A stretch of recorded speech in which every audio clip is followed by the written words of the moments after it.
those of you whom I've not met, I'm Bill Connor.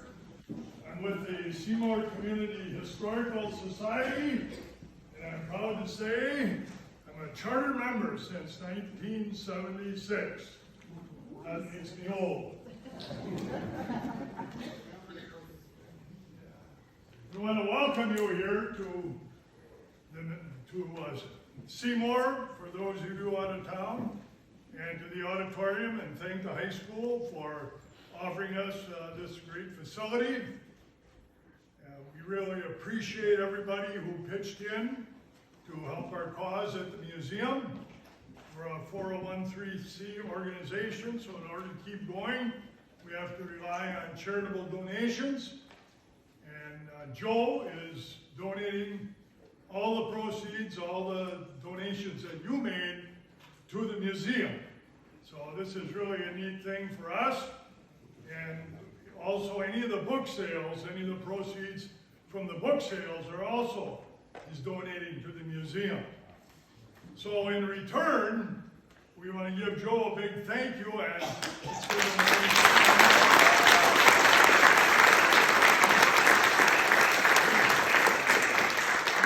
he's out in the wings somewhere. And as a thank you too, we'd like to invite all of you down to the museum after the presentation. We've got our friendly bartenders, Mike Kaisers and Kurt Betcher, and have things set up, and of course Janice Ike and Karen Kuski and the crew. They've got the tables all set up, so we have a real nice meeting area upstairs where we can solve a lot of the world's problems. So stop down. I'm just curious, how many of Joe's classmates are here? That's really a good turnout. Yeah, terrific. And we want to thank you. Well, I first met Joe back in 1972. I was just a young fella with a crew cut, 29 years old. The crew has bailed out on me, unfortunately. But came to Seymour to be a history teacher and a football coach. And Seymour hadn't had a lot of success. So one thing I did, I knew we had to get more young men out for football. We kind of highlighted that sophomore class because you know the seniors are not going to accept the new coach very well. So anyway, I got the names of different people from the Phi Ed teachers who thought could be possible football players, and Joe was one of them. Then I went over to the houses of a number of these people, and I ended up at Green Street on the porch with Elmer Schmit. For those of you who remember Elmer, this is not an easy task. He was very direct and to the point. And he said, yeah, my kid's interested in football. He said, I think he'll be a player, but the thing is, are you going to win any games? And I said, we certainly count on it. We're going to do it. Well, Seymour hadn't had a winning season for about 20 years or so. And the first year, we were 5-4.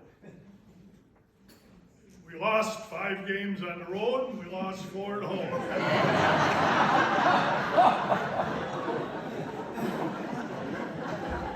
So when I'd see Elmer, he'd kind of look at me like, But we had a good nucleus of sophomores. They had a decent JV season. Some of them saw some varsity experience. By the time they were seniors, they were legitimate 5-4 in a very tough big conference. And that was our first winning team for many years. And Joe was an important part of that team, of course. Now, in my 29 years at Seymour, if I could select my top 10 football players of all time, Joe Schmit would not be one of them.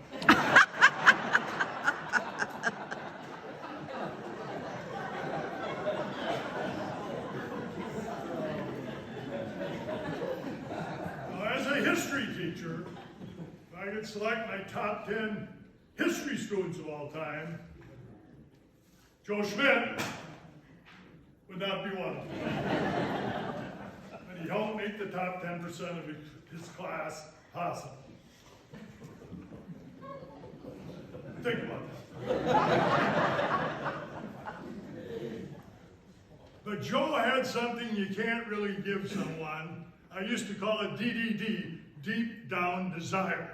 He had an intense desire to do his best and get as much out of his body as he possibly could. But he was also somewhat of a character. I remember after an ESCO meeting, I believe it was Joe's junior year, we had a little heart-to-heart talk right next door. I said, Joe, I come on in here once, I got to talk to you. So we went in the gym over there, closed the door, and they said, you know, Joe, you got a lot of leadership ability. But a lot of times you're leading in the wrong direction.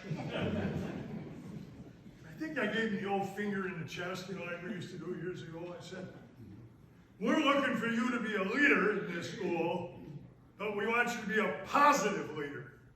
And you know, I'm going to be watching you. Well, the other guys did look up to Joel, and many of the girls. And Joel went on to, I think he earned 9 letters here at Seymour. And he was just an outstanding student. And you know, the greatest reward for a teacher, and I see a few teachers in the audience, is when you can look at young men and women you had in class years later and you see them as contributing members of society, helping make this world a better place. And Joe Schmit, I don't know how much you know about Joe, and I'm going to say just a little bit more later about his work up in Minneapolis, St. Paul, at KSBT Television, where he's a sports anchor. But he does so much work for charitable causes, Big Brother, Big Sister, many others. And to get a little different viewpoint on Joel, I did ask a few of his former teachers what they remember.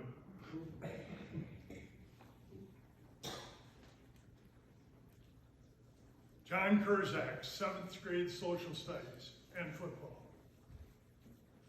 John said, you know, Joel was quite a talker back in the 7th grade. In fact, he was kind of hard to shut up sometimes. I remember one of the first Earth days, we took a group of students down to City Council to clean up the little Henry. That was our goal. And Joe got right up there and spoke to the City Council just like he was doing it all his life. So that was probably his first main speech. Lamont Kraft, assistant football coach, social studies teacher. Coach Kraft told me, he said, you know, Joe always had that grin on his face, like he knew something that you didn't know.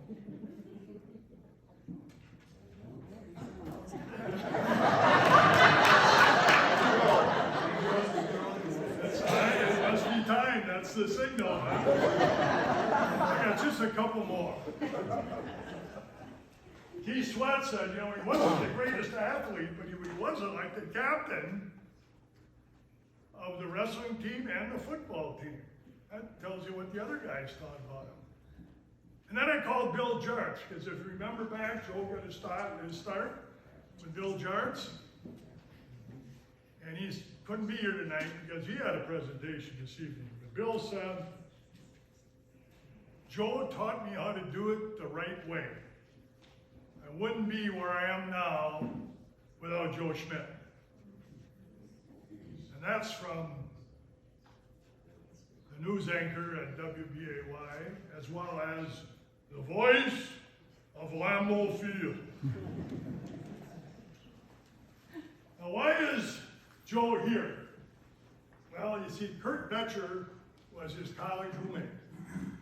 And Kurt's on our board at the Historical Society, and he says, you know, we should get Joe in to speak at one of our annual meetings. So he contacted Joe and Joe said, maybe we can make it more of a fundraiser type of thing for the Historical Society. I said, oh, that sounds like a great idea. We contacted Joe. Great idea, Joe said. And he had the idea, actually. We just agreed with him. So that's how it all came about. He said, I want to donate everything, he said, to the Historical Society. So Joe is back in Seymour. Let's give him a warm